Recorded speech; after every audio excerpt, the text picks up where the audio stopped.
Thought forms. How your thoughts shape your reality. That is our topic today. Most people think thoughts are invisible.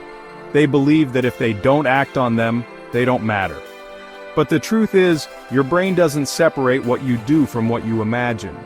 Every thought you repeat sends a signal, and the more emotionally charged that thought is, the more your nervous system responds as if it were real.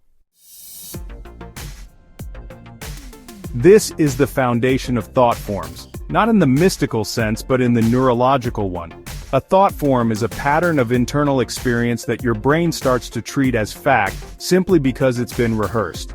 Let's say you often imagine worst-case scenarios. Maybe it started as a way to stay prepared, but now, even in calm situations, your body tightens, your heart rate picks up. Why? Because you've trained your brain to associate attention with threat. Your thoughts created a form, and now that form lives in your physiology. This isn't spiritual bypassing or wishful thinking, it's neural patterning, and it explains why so many people feel stuck, even when they know their fear isn't rational. If your recurring thoughts are shaping your biology, then what does that say about the inner stories you've been carrying? If your attention is a flashlight, then every time you light up the same internal scene, you're reinforcing the wiring that supports it. Here's what most people don't realize. Your brain doesn't update reality based on the truth, it updates based on consistency. If a thought gets repeated often enough with enough emotional weight, your brain will begin filtering your environment to match it. That's why someone with anxious thought patterns can walk into a neutral room and still feel unsafe. Or why someone who's been criticized their whole life can receive praise and not believe a word of it. The brain isn't evaluating each thought on its accuracy. It's asking, have I seen this before? Is this familiar? Is this safe to keep believing? Thought forms are the bridge between imagination and identity, and once they become subconscious, you don't even realize they're there. You start calling them instincts, gut feelings, reality. But they're not. They're just loops you never questioned, running on autopilot. Let me say this clearly, your thoughts aren't just private chatter. They're training sessions. Every internal rehearsal, especially the emotional ones, is a vote your brain tallies toward how you experience the world. And the scariest part, you could be actively sabotaging your future without even realizing it, not through action but through constant repetition of thought patterns your nervous system learned to treat as true. This is where the real work begins. Not in controlling every thought, but in becoming aware of the ones that have become formative. The ones your body responds to automatically. The ones that have been shaping your emotional lens without your consent. So, how do thought forms actually get installed? Not all thoughts become patterns. The brain filters, it selects, it prioritizes based on one thing: emotional salience. If a thought carries no emotional weight, it usually fades. But if it makes you feel something, especially fear, shame, or desire, your nervous system flags it as important. And when flagged, it gets rehearsed. Let's say you had a moment as a kid where you spoke up and someone laughed. You might have thought, I sound stupid. Now, if that thought came and went, it wouldn't matter. But if it came with embarrassment, tension in your chest, eyes darting away, that thought left an imprint. And if moments like that happened more than once, your nervous system began to link expression with danger. Not because it's true, but because it was repeated under stress. That's how thought forms become installed, not by logic, but by survival. Here's what most people miss. Your subconscious doesn't deal in facts, it deals in patterns. So when it scans your environment for cues, it's not asking, what's happening right now? It's asking, what does this feel like from my past? This is why certain people trigger you, or why small rejections feel massive, or why success feels uncomfortable even though you say you want it. Your thought forms are loading in the background like invisible programs, and they're predicting your reality before you even think. This is also why affirmations can feel hollow. You say I'm worthy, but your body flinches. because the thought doesn't match the form. And when there's a mismatch, your nervous system always chooses the older signal. Before we keep going, tap the like button if this is clicking so far, and if you want more grounded, mind-shifting videos like this, hit subscribe. We're just getting into the real mechanics now. Here's a truth worth writing down. Thoughts don't become reality because you want them to. They become reality because your brain learned to expect them. Expectation is the real rewiring mechanism. And it's shaped by two things: what you rehearse internally, what you emotionally reinforce. So the key isn't just thinking new thoughts, it's feeling those thoughts in safe, consistent repetition until your nervous system begins to believe they're normal. That's what reprogramming really is. You're not trying to trick your brain, you're teaching it a new emotional pattern to expect. And here's the catch. The brain is skeptical of sudden change, so if you're trying to overwrite a deep-seated thought form with a completely new identity too fast, too loud, your subconscious will block it. Not because it's bad, but because it's unfamiliar. You need to introduce new thought forms the way you'd introduce a scared animal to a calm space. Slowly, gently, and without sudden movements. Let's get practical. Say you've got a thought form running in the background like, I mess things up eventually. You don't say it out loud. But it's the story that loads anytime something goes too well. You start a project and suddenly feel overwhelmed. You're offered an opportunity and delay replying, not because you're lazy, but because your brain expects sabotage. That thought form is shaping your threshold for success.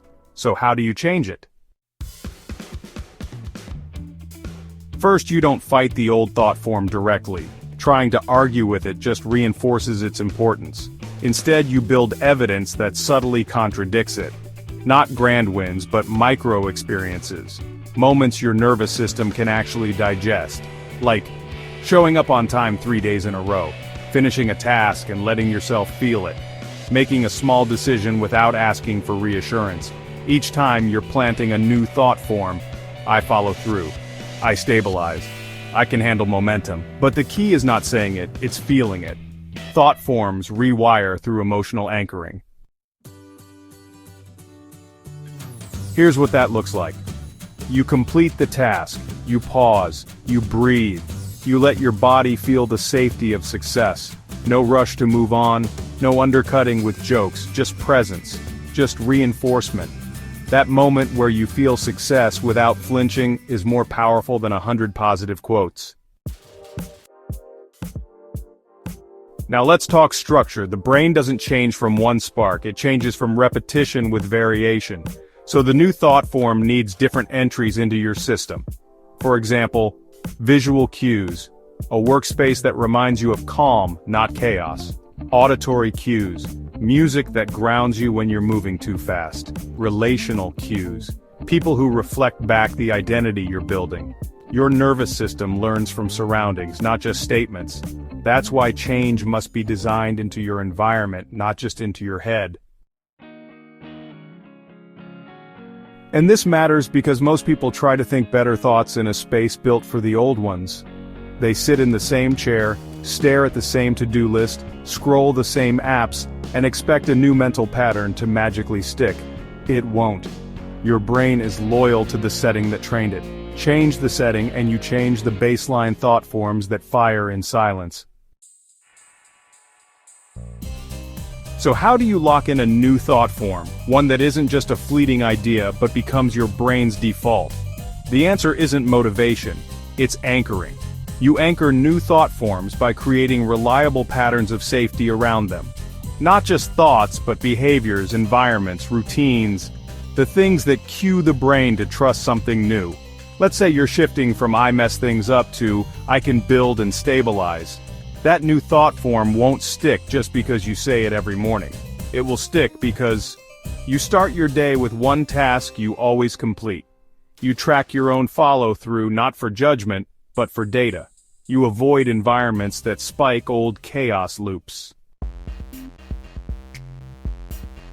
These things create a container and your nervous system learns, this is who I am now. I've got evidence. And the moment your brain feels evidence plus safety, the thought form becomes a baseline, not a forced override. This is why mantras without anchors fail. You can't outspeak a nervous system that hasn't been shown safety. But once your body starts to associate success with calm, you're not just rewiring thought, you're reorganizing identity. This is also where many people sabotage their progress. They dip into new habits, then abandon them the moment they feel off.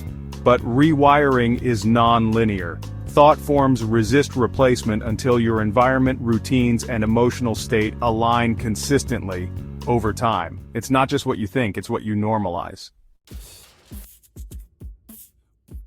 So here's the framework. Spot the old loop. The micro-belief that shows up when things get too good or too unfamiliar. Interrupt the pattern. Don't let it play out automatically. Pause. Name it. Breathe. Insert the upgrade. Not just in thought, but in real-world cues. What behavior, location, or person supports the new identity? Anchor it by repeating the emotional experience of the new thought form until your nervous system trusts it. The key isn't to win the mental argument, it's to show your brain, this way of being is safer, it feels better, and we're going to keep doing it. If you do that, your brain will let go of the old story. Not out of logic, but because it no longer serves your survival model. That's the power of thought forms. They don't just shape what you think, they shape what you expect, what you filter, and ultimately, what life you believe you're allowed to live. So if this gave you something to think about, like the video, so more people see it, and if you want more grounded, high-value videos like this, hit subscribe. Disclaimer: the content on this channel is for educational and entertainment purposes only. It does not constitute medical, financial, legal, business, or lifestyle advice. Always consult a qualified professional before making changes to your health, finances, legal situation, or personal routines. Do your own research before making any decisions related to income, identity, or mental health. All views expressed are based on publicly available information and evolving research at the time of publication.